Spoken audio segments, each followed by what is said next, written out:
Winner for the 10 inches and below category customized action figure with a score of 85.33%. Napakahigpit talaga ng mga judges. The winner is Ghost Rider on Fire by Gerald J.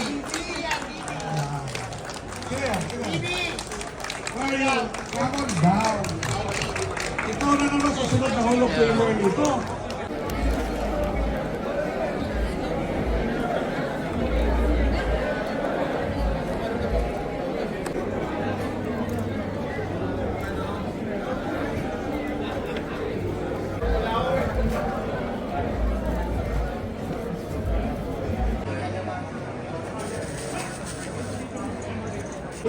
Per round.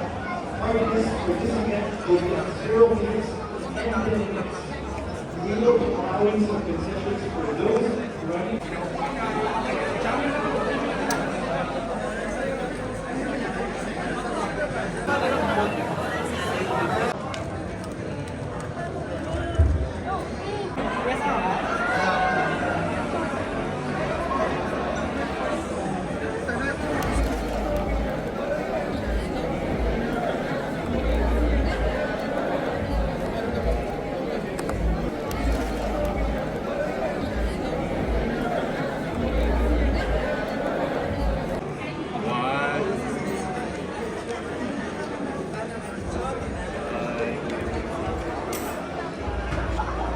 Kagat pose.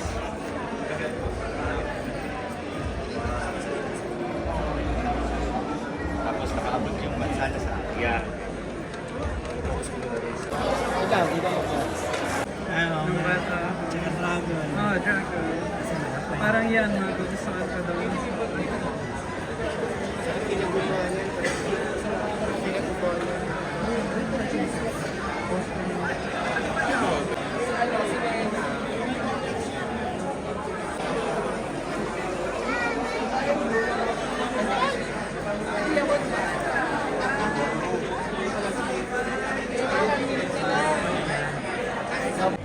With much ado, I would like to call now the very first Hall of Famer of Toy-Con for the customized action figure, Mr. Eric Ejercito.